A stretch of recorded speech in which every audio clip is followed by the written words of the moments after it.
terkait dengan sampai dengan waktu Isya pukul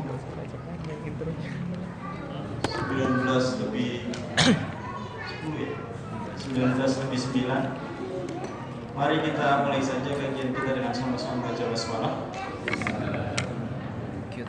Mari kita dengar kajian tentang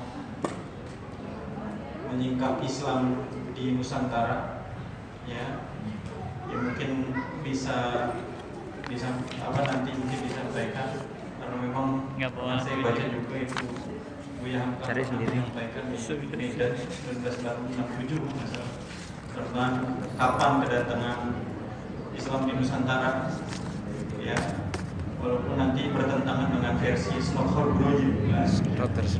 Pada Ustaz, kami persilakan. Bismillahirrahmanirrahim. Assalamualaikum warahmatullahi wabarakatuh. Alhamdulillahirabbil alamin wa bihi nasta'inu ala umuri dunya waddin. Wassalatu wassalamu ala asyrofil anbiya'i wal mursalin nabiyina wa habibina Muhammadin wa ala alihi wa ashabihi ajma'in. Amma ba'd. Yang kami hormati para pengurus DKM Al-Furqan Kukusan yang berbahagia, bil khusus Ketua DKM yang sedang menunaikan ibadah haji. Kita doakan semoga pulang bawa haji yang mabrur. Amin. Dan juga kita berdoa mudah-mudahan tahun depan kita bisa menyusul beliau-beliau sekalian. Juga para hadirin sekalian, para bapak ibu yang dirahmati Allah Subhanahu wa taala, mungkin ada sebagian mahasiswa baru Universitas Indonesia. Selamat datang. Dan memang hari-hari ini hari-hari datangnya maba. Mungkin para bapak yang merupakan penghuni asli Kukusan pun sudah menerima banyak orderan kontrakan dan kos-kosan ya Pak ya. Haji Nafis mana nih Haji Nafis? Sudah penuh belum pintunya?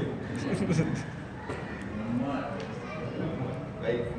Insyaallah kita pada malam hari ini karena sudah menamatkan himpunan putusan tarjih, ya, sudah hampir setahun kita mengkaji himpunan putusan tarjih dan cukup dikebut di bulan Ramadan lalu sampai selesai alhamdulillah. Karenanya kita berganti kitab, dan kali ini kitabnya adalah dari Perbendaharaan Lama Menyingkap Sejarah Islam di Nusantara karya Profesor Dr. Buya Hamka, semoga Allah merahmati beliau. Dan saya perlu tegaskan sekali lagi disclaimer sejak awal, ini tidak ada hubungannya dengan apa yang berkembang di media terkait dengan Islam Nusantara. Saya tidak mau membahas itu. Biarkanlah para ulama dan tokoh-tokoh bangsa yang membahasnya, sudah banyak dibahas. Yang sekarang kita kaji adalah bagaimana sejarah Islam di Indonesia, sejarah yang luar biasa. Bahkan jangankan orang Islam di Indonesia, orang-orang Islam di Timur Tengah pun bangga dengan sejarah luar biasa dan agung kaum muslimin di Nusantara. Para bapak yang dirahmati Allah Subhanahu wa taala, idealnya masing-masing sudah punya buku ini ya. Kalau belum punya nanti bisa didapatkan di buku terdekat. Cukup banyak versi cetakannya, dan ini menariknya waktu saya ke Malaysia belum lama ini termasuk buku yang populer di sana. Dan memang tulisan Buya Hamka lebih populer di Malaysia daripada di Indonesia. Ya. Dan ini catatan tersendiri buat kita yang seharusnya bangga memiliki ulama sekaliber beliau. Sebelum kita masuk ke materi inti, ada pengantar dari Buya Hamka. Bahwasanya kata beliau, membaca sejarah nenek moyang ini meninggalkan kesan mendalam di dalam jiwa kita. Kalau kita baca dengan rasa cinta, akan terbayang masa-masa lampau yang luar biasa tersebut. Dan menariknya, dengan membaca sejarah, maka akan tertanam di dalam diri kita dasar-dasar berdirinya pusaka suci yang kita perjuangkan sekarang. Jadi dengan melihat sejarah, kata Buya, perjuangan-perjuangan para nenek moyang kita terbayang, sehingga ketika kita berjuang sekarang demi Islam, kita tidak merasa sendiri. Kita tidak merasa kita orang yang pertama. Tidak, kita hanyalah orang-orang yang meneruskan estafet perjuangan beliau-beliau. Meninjau sejarah, seakan-akan merasakan kita hidup bersama mereka. Hati suka duka kita sama bersama-sama mereka. Dan kadang kita lebih sering membaca dongeng-dongeng dan khayal belaka, cerita yang tidak-tidak. Tapi sebenarnya yang harusnya kita fokuskan adalah sejarah yang nyata. Dan Buya Hamka termasuk ulama yang bisa menggabungkan dua genre penulisan tersebut antara fiksi dengan non fiksi. Beliau sastrawan top di zamannya urusan fiksi. Di saat yang sama beliau juga sejarawan yang menulis banyak buku non fiksi. Ini lengkap tokoh seperti ini. Dan saya menyusun dari perbendaharaan lama ini, maksudnya dari buku-buku lama yang saya baca, dari pusaka nenek moyang kita, yang memang kata Buya, sebagiannya dikeluarkan dari simpanan perbendaharaan lama yang mereka baca, nenek moyang. Dan saya juga baca buku-buku tulisan ilmuwan-ilmuwan Belanda. Namun setelah saya baca buku-buku orang Belanda tersebut, ternyata mereka kadang-kadang tidak terlalu jeli. Peneliti-peneliti Belanda seringkali menyusun sejarah melihat dari luar. Dan yang mereka fokuskan adalah kehebatan mereka, kehebatan para penjajah itu sendiri. Kurang detail membahas kehebatan nenek moyang kita. Yang dibahas adalah bangsa kita ini bebal, bangsa kita ini rendah, bangsa kita ini miskin, bangsa mereka hebat, besar. Yang dibahas adalah orang Islam di Indonesia payah, yang hebat adalah mereka. Suku-suku di Indonesia sering tengkar, peradabannya kuno, yang hebat mereka. Tapi tidak, kata Buya. Setelah saya tinjau perbendaharaan lama itu kembali, ternyata tidak seperti itu. Dan renungan buku ini beliau tulis, kata Buya, selama 5 tahun. Selama 5 tahun, dari tahun 1955 sampai tahun 1960, dibuat di dalam Mingguan Abadi. Ini bapak-bapak ada nggak yang sudah punya membaca Mingguan Abadi? Angkatan 55 ada di sini? Ada sepertinya ya? Oh, ada Bapak Haji? Nah? Lahir ya? Pak Haji Bagio? Hah? 45, Masya Allah. Waktu 10 tahun baca nggak tulisan Buya? Oh, dengar ya? Masya Allah. Jauh, di mana waktu itu di Jawa Timur ya? Hah? Surabaya, jauh dari Buya ya, di Jakarta. Kata beliau, syukurlah karena di dalam membina kepribadian Indonesia, pemimpin-pemimpin kita selalu menganjurkan membaca dan meninjau kembali sejarah. Karena yang penting, calon pemimpin bangsa ini harus membaca sejarah kaum muslimin di Indonesia. Seringkali kita ya menguasai sejarah Timur Tengah, sejarah mungkin tokoh-tokoh yang ada di sana, tetapi kurang memahami sejarah di Indonesia, padahal itu sebenarnya tidak kalah pentingnya. Syukurlah, kata beliau, telah diadakan bulan Maret 1963, ini yang tadi disinggung Pak Ustadz Putra, di Medan, seminar, ya kalau sekarang mungkin seperti konferensi atau simposium, membahas sejarah masuknya Islam ke Sumatera Utara. Dalam seminar tersebut, Buya membawakan teori-teori beliau dan kemudian akhirnya dicetak menjadi buku yang kita pegang malam hari ini. Baik, itu pembukaan dari beliau, dan sekarang kita masuk ke inti buku. Buku ini dibagi menjadi 6 bagian. Bagian pertama tentang masuknya dan awal-awal Islam di Indonesia. Bagian kedua tentang Islam di Jawa Barat. Bagian ketiga tentang Islam di Sumatera, khususnya Sumatera Barat. Bagian keempat tentang Islam di Malaka, Sumatera, bagian Aceh dan sekitarnya. Bagian kelima tentang Islam dan gerakan-gerakan yang pernah ada, gerakan pemikiran-pemikiran yang pernah ada. Dan bagian 6 terakhir adalah Islam di Aceh. Yang pertama, bagian pembukaan, Islam di Nusantara secara umum. Sejak kapan ada?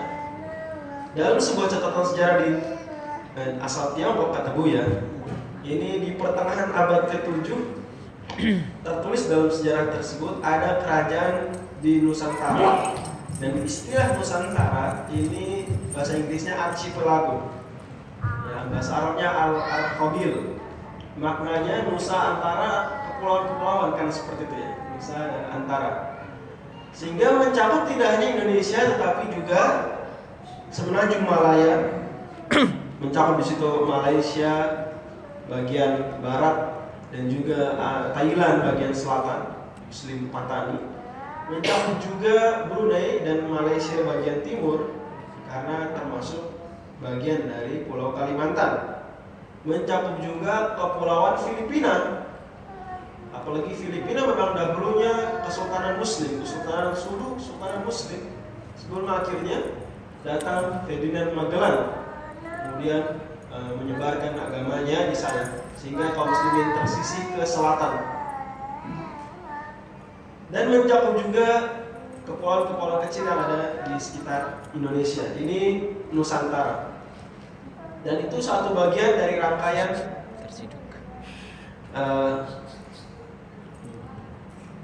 pulau-pulau yang ada di Asia Tenggara. Kita menyebutnya hari ini kepulauan yang ada di Asia Tenggara. Ini Nusantara ya secara umum. Baik. Di pertengahan abad ke-7 di Nusantara ada kerajaan namanya Kerajaan Holim. Kerajaan apa? Kerajaan Holim. Ini bahasa Cina semua ya. Di negeri bernama Copo. Dipimpin oleh ratu. Ratunya bernama Ratu Simo. Dan agama yang mereka peluk adalah Buddha. Jadi dalam catatan Tiongkok ini dilaporkan di sana di negeri bernama Copo ada kerajaan apa? Holim yang dipimpin saat itu oleh Ratu Simo. Agama mereka agama Buddha. Sekali lagi ini pertengahan abad ke-7. Dan kalau saya tidak menyebut Hijriah atau Masehi, maksudnya Masehi. Kalau Hijriah saya akan berikan hal. Kemudian Buya menyebutkan bagian yang menarik di dalam dokumen sejarah tersebut, yaitu kisah di mana orang-orang dari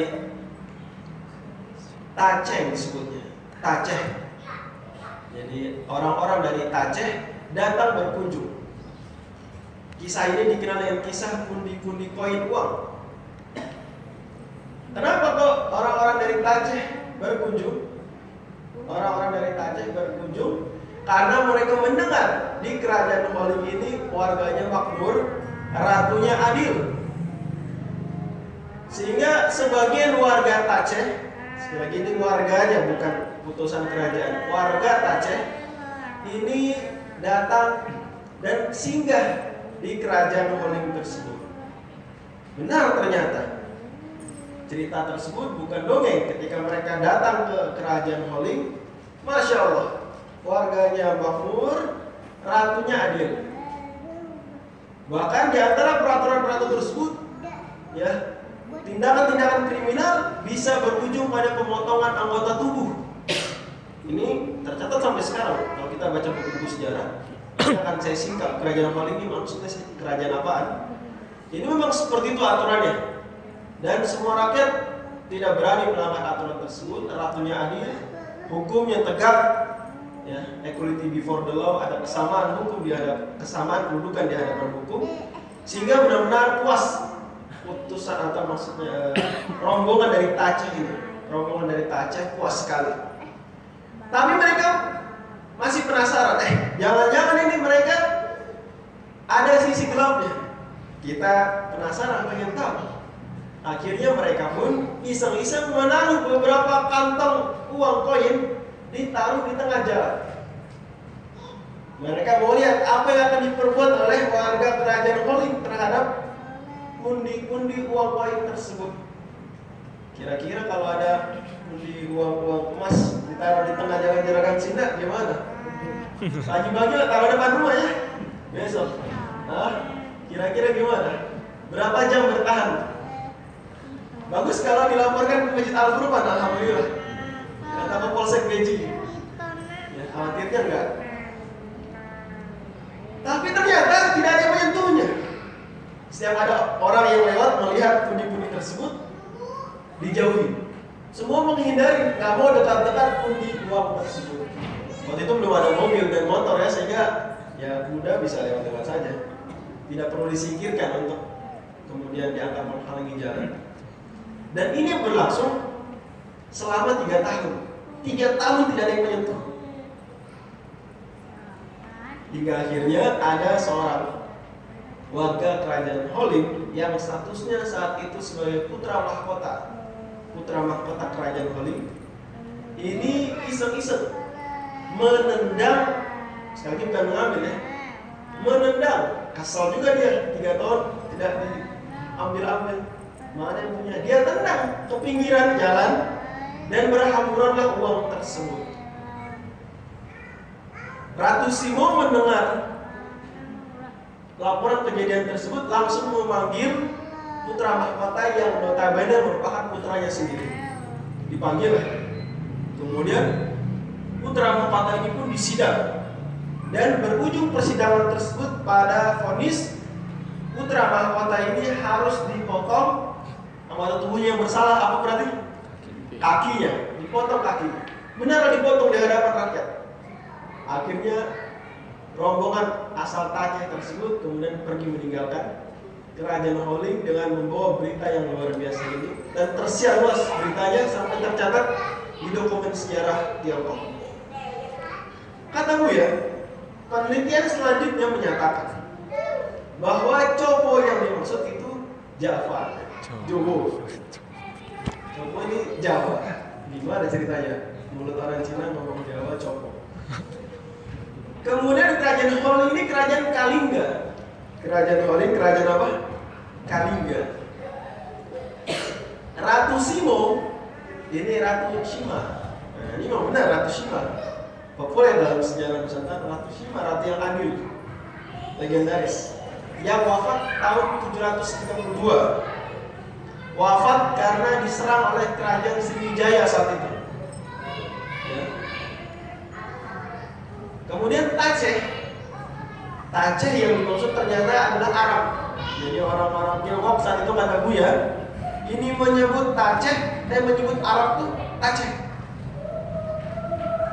Dan putra mahkota yang dihukum namanya Pangeran Narayana.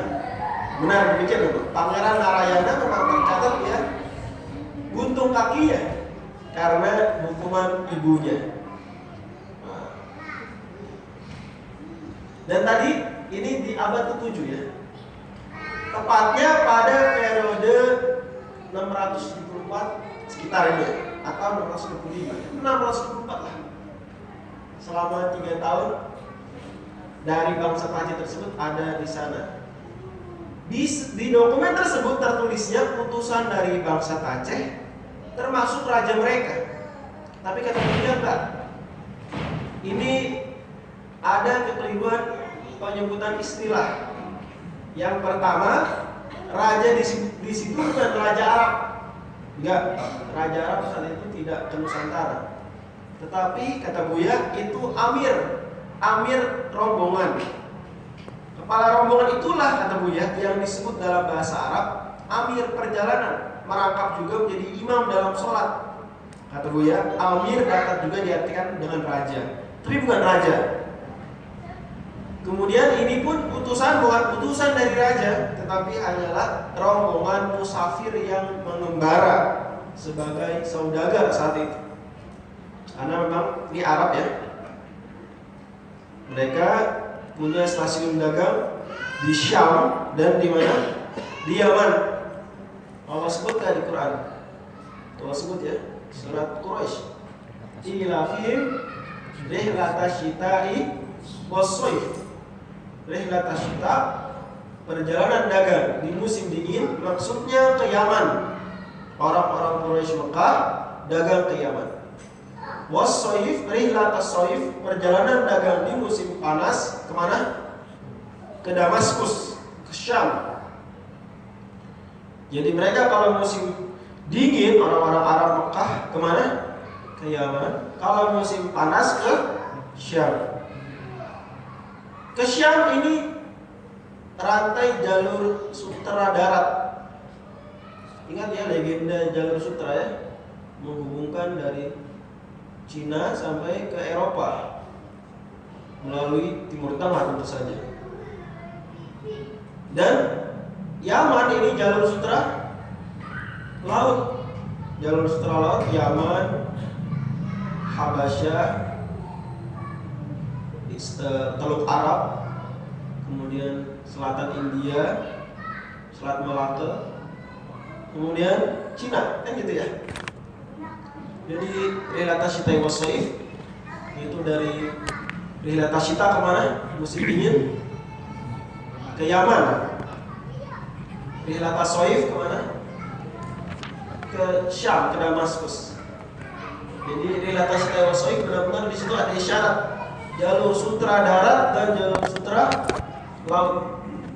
Jalur sutra disebut jalur sutra karena menghasilkan banyak uang, dan uang saat itu disimbolkan tidak hanya dengan emas tapi juga dengan sutra, karena itu simbol kekayaan mutlak.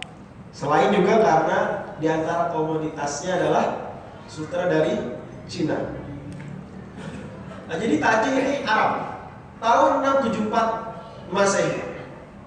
Dari kerajaan Kalingga, letaknya sekarang di sekitar Kabupaten Pekalongan dan Kabupaten Jepara ya, jadi di Jawa Tengah ya. Ini peta Jawa Tengah, kerajaan Kalingga yang tadi saya katakan ditaklukkan oleh Sriwijaya pada tahun 732 dan diperkirakan ibu kotanya adalah Pekalongan. Ibu kota Pekalongan. Insya Allah saya hari Ahad akan ada acara di Muhammadiyah Boarding School di Pekalongan. Sementara Arab saat itu rezim yang berkuasa adalah kekuasaannya Bani Umayyah, Khilafah Umayyah, yang rajanya saat itu adalah atau khalifahnya Yazid bin Muawiyah, Yazid I, Yazid bin Muawiyah.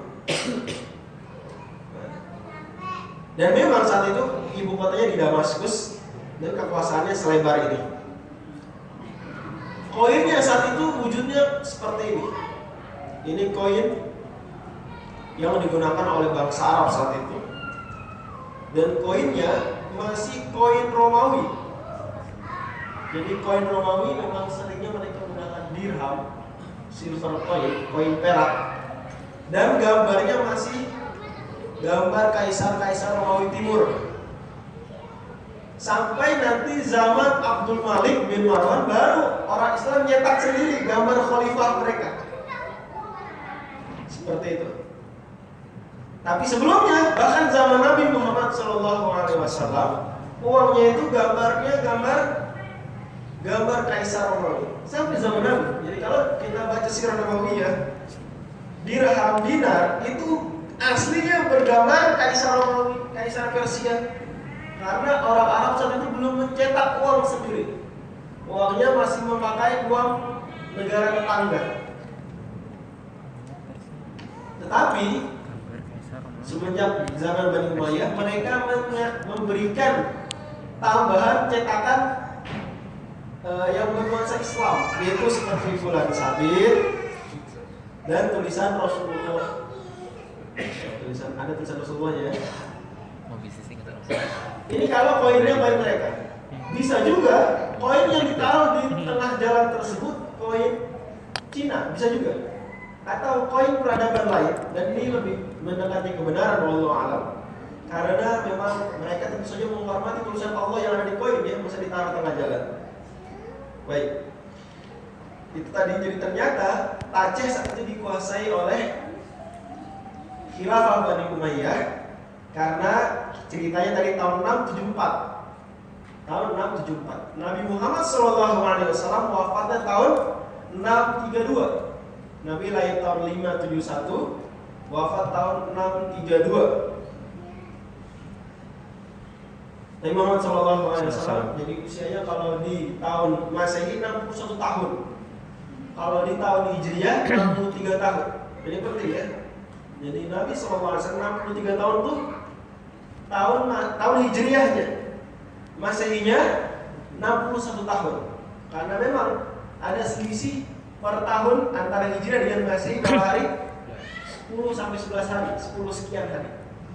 Karenanya usia, contoh saja ya, sebagai contoh saja, Persyarikatan Muhammadiyah dalam hitungan Masehi berapa tahun saudara? 105 tahun. Hitungan Hijriah 108 tahun. Ashabul Kahfi hitungan Hijriah 309 tahun. Hitungan Masehi 300 tahun. Ini penting. Jadi Nabi Muhammad SAW lahir tahun 571 dan wafat tahun berapa? 632 atau 11 Hijriah. 674 berarti 42 tahun setelah Nabi wafat, dan saat itu yang menguasai adalah khilafah Bani Umayyah, dan saat itu khalifahnya adalah Yazid bin Muawiyah. Tentu saja beliau termasuk salah satu khalifah paling kontroversial. Bahkan banyak ulama yang tidak mau memberikan doa rahmat buat beliau. Di zaman beliau lah, ya, salah satu pemimpin pemuda ahli surga Husain radhiyallahu anhu, Husain bin Ali bin Abi Thalib radhiyallahu anhu ini terbunuh.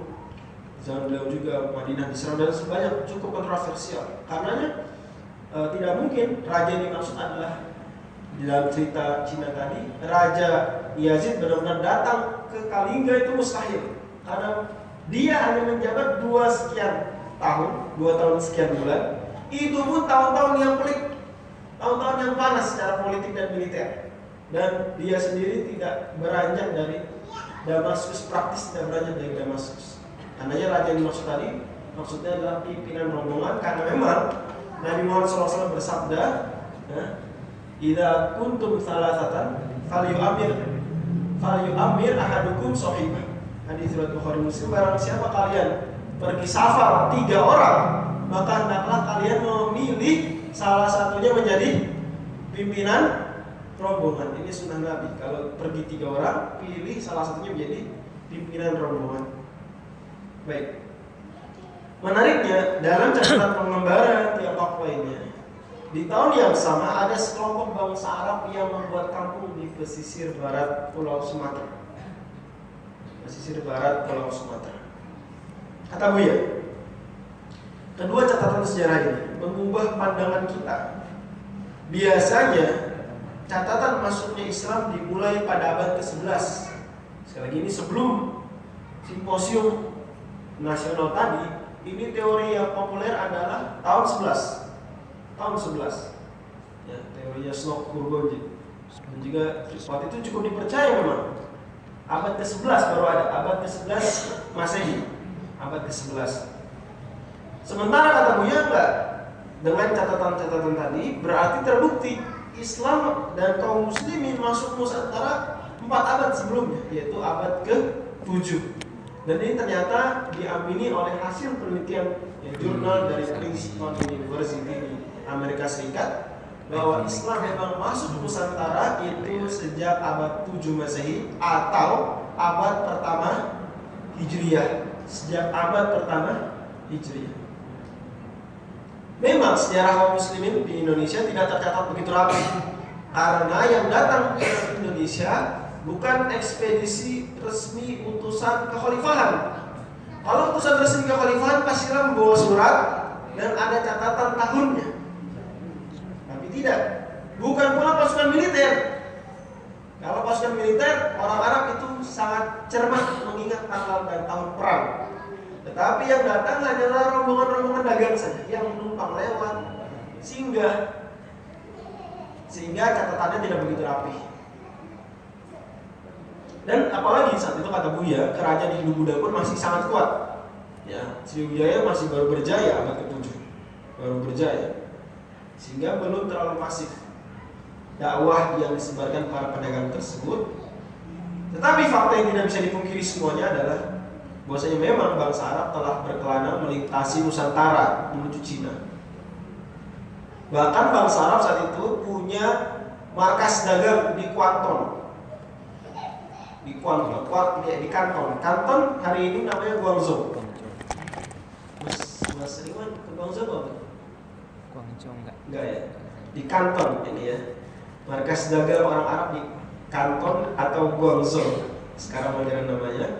Jadi mereka benar-benar berdagang melintasi India, Selat Malaka, kemudian ke Kanton. Apalagi memang jelas sejarah membuktikan nama-nama pulau Nusantara sudah diabadikan dan juga bentuknya di dalam peta-peta dunia dan catatan-catatan sejarah yang ditulis ilmuwan-ilmuwan Arab, para pakar geografinya, seperti misalnya Imam Al-Idrisi, pakar geografi dari Andalusia yang wafat tahun 1165 Masehi. Ini beliau salah satu ilmuwan kerajaan Bani Murabitin. Ini dalam buku beliau Murujud Dhahab. Ini mendokumentasikan nama-nama pulau di Indonesia, di Nusantara, beserta bentuknya. Begitu juga Ibnu Al-Masrudi dan juga Ibnu Battuta. Tentu saja populer ada Ibnu Battuta. Dan beliau yang paling jelas ceritanya. Hanya Ibnu Battuta belakangan, Ibnu Battuta abad keempat. Sehingga catatan-catatan Islam ada di abad 11, ada di Ibnu Battuta. Tapi ketika ternyata Al-Mas'udi yang ada di abad 10 ini sudah memasukkan nama-nama pulau Nusantara, berarti orang Arab sudah ada di Nusantara sebelum abad 10. Yaitu abad keberapa tadi? Abad keberapa? Abad ke-7. Anak Imam Al-Mas'udi sudah memasukkannya di buku beliau abad ke-10. Ini contohnya peta yang ditulis oleh Al-Idrisi. Dan peta Arab saat itu, ini sekedar tambah informasi, peta yang ditulis orang-orang Islam, dan ini peta-peta yang paling pertama ada di dunia. Ini menjadikan utara itu di bawah. Jadi kalau kita pegang petanya, utara itu sudah bawah, selatan di atas. Kebalikan peta yang ditulis orang-orang Barat, ya agar tidak bingung ya. Jadi peta yang ditulis orang-orang Islam itu uniknya selatan di atas dan utara ada di mana? Di bawah. Jadi kayak kebayang apa? Ini Rusia ya, Pak ya? Piala Dunia kemarin di Rusia. Ini Arab Saudi nih. Ya, Arab Saudi betul nggak? Arab Saudi ya. Ini Afrika. Ini Eropa. Ini Spanyol ya Rusia. Indonesia mana Pak nanti? Ini ya. Ini Indonesia. Copo. Ini mungkin ini Kalimantan kali ya. Terus ini Jawa, mungkin ini Jawa. Ini Sumatera, ini Kalimantan. Di Jawa mungkin paling besar karena banyak tokoh di situ, pusat dagang banyak di situ. Seolah besar, sebenarnya tidak lebih besar daripada Kalimantan. Pastinya Kalimantan lebih besar. Ini Cina, ini Cina. Ini Al-Idrisi, beliau juga bahkan menariknya membuat globe. Jadi teori bumi datar itu bukan dari Islam ya. Ulama-ulama Islam sejak abad ketiga sudah yang menyatakan bumi memang bola. Sejak abad ketiga, sejak abad kedua bahkan zaman Al-Ma'mun bumi bola. Ini Al-Mas'udi membuat peta seperti ini. Kronologi masih cukup sederhana sama seperti tadi. Ini Indonesia berarti ya. Indonesia ini. Ini Afrika. Dan ini Antartika. Menariknya sudah memasukkan Antartika. Hanya belum ada benua Amerika. Baik, kata Buya selanjutnya. Namun ada seorang ulama tua yang berminat besar kepada sejarah Islam di tanah air kita dan juga semenanjung Melayu, yaitu Mufti Johor yang bernama Sayyid Alwi Tahir Al-Haddad. Ini menarik ya Buya Hamka, dengan Mufti Johor ada sesuatu sebenarnya. Beliau bahkan sampai menulis judul teguran suci terhadap Mufti Johor. Dan juga beliau, saya baca sendiri waktu di zaman sekolah, itu di dalam buku beliau Dari Hati ke Hati juga menulis bab panjang tentang kejadian di Johor, yaitu di mana beliau dilarang ceramah, dipersekusi ceramahnya karena dianggap tidak punya tauliah, tidak punya izin ceramah. Karena kalau di beberapa negara atau di semua negara bagian Malaysia ada tauliah kalau mau ceramah di masjid-masjid. Nah, beliau saat itu mungkin karena isu pemikiran tertentu yang beliau bawa dianggap tidak sama dengan pemahaman setempat, jadi beliau dicekal. Kemudian beliau mungkin klarifikasi dengan menulis buku, tapi beliau Masya Allah tetap ya menaruh hormat terhadap ulama-ulama Malaysia, khususnya Mufti Johor, dengan mengutip di antara pendapat beliau. Ini Masya Allah bentuk bagaimana Buya Hamka begitu lapang dadanya. Ya, artinya kalau ada selek-selek sedikit, ya sudahlah, dalam bingkai ukhuwah Islamiyah tersebut jangan terlalu diperbesar, jangan terlalu diperpanjang. Kata beliau, Mufti Johor berpendapat bukan abad ke-7 di zaman Yazid, tetapi bahkan sebelumnya, zaman Khalifah Utsman bin Affan. Tapi kata Buya meragukan hal tersebut ya. Beliau meragukan zaman Utsman bin Affan berarti 644 sampai 656 Masehi. Kenapa? Karena itu klaim semata, tidak ada bentuk bukti tertulisnya. Sejarah, tentu saja anak-anak sejarah tahu ya, kalau mau mengungkapkan fakta sejarah harus ada buktinya, artefakkah, prasastikah, tulisan sejarah. Kata Buya, mungkin saja yang dimaksud Mufti Johor itu ada beberapa sahabat, tapi bukan zaman Utsman dan bukan sahabat senior, hanya sahabat-sahabat junior saja. Atau tabiin pasti tabiin. Mereka hanya melintas atau singgah tapi tidak sempat wafat. Karena kalau wafat berarti ada nisannya, ada makamnya. Dan tentu saja berarti itu dokumen sejarah penting. Tapi tidak. Nah, sekarang Buya Angka lanjut. Sebelum kita akhiri bagian pertamanya, di akhirnya kata Buya, ini ada kejadian luar biasa yang sangat berpengaruh pada kelanjutan Islam di Nusantara, yaitu kejadian di akhir abad ke-13, di mana Kerajaan Galuh di mana Pak? Di Jawa Barat ya, di Kerajaan Galuh, Tasikmalaya, lagi Cirebon, Kerajaan Galuh. Ini di akhir abad ke-13 ada sengketa antar putra Mahkota, antara prabu-prabu. Ada 3 prabu, silih berganti pemimpin. Di tempat lain di Jawa Timur ini Kerajaan Singosari, ini raja hebatnya Kartanegara meninggal sehingga menimbulkan goncangan politik di sana. Sementara di saat yang sama di ujung Nusantara ini tahun 1292 Marasirum mendeklarasikan berdirinya Samudra Pasai. Dan ini abad ke-13, ini periode penting yang akan kita bahas lanjutannya di pertemuan berikutnya, di mana mulailah masa kerajaan Nusantara berada, dan di sana pun kita akan bahas bagaimana Giri di Banyumas menjadi pusat pengajaran Islam penting di Nusantara, dan tentu saja tokohnya adalah Sunan Giri yang memang saat itu belajar agama Islam ke Ampel di Paji, dekat Ampel atau Paji? Semampir? Dekat nggak? Surabaya, jauh. Di sana Sunan Ampel, beliau buka pengajian semacam pesantren mungkin gitu ya. Di sana belajar di situ Sunan Bonang dan Sunan Giri. Kemudian Sunan Ampel memerintahkan 2 murid yang hebat ini untuk pergi haji, nambah ilmu, ngaji kemana?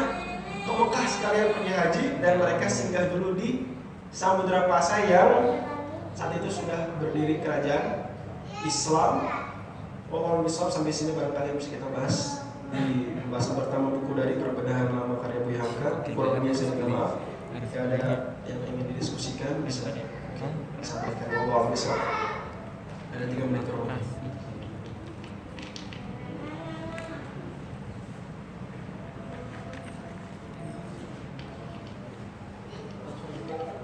Assalamualaikum warahmatullahi wabarakatuh. Terima kasih kesempatannya. Berkenaan tentang pemimpin safar, Ustaz. Tadi kan disebut kalau misalnya 3 orang lebih baik milih pemimpin safar. Nah, itu pemimpin seperti apa ya kriterianya? Kalau misalnya imam sholat kan yang hafalannya banyak. Nah, kalau pemimpin safar itu kriterianya seperti apa ya baiknya? Terima kasih. Idealnya ya, Mas. Jadi idealnya dijelaskan Imam Nawawi dalam Sahih Muslim, pemimpin ini pemimpin sholat juga.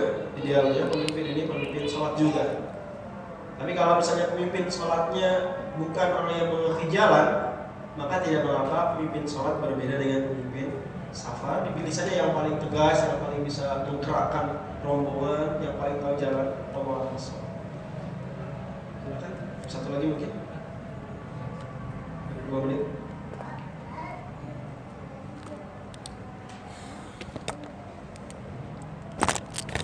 Kalau tidak ada, barangkali sedikit-sedikit insyaallah. Kalau ada kesempatan kita lanjutkan lagi pembahasan sejarah Islam ini. Semoga apa yang kita sampaikan bermanfaat dan memberikan motivasi buat kita muslimin Nusantara di zaman now agar semakin teguh memegang agama kita. Mohon maaf, tertutup dari doa. Subhanallah wa bihamdihi, asyhadu an la ilaha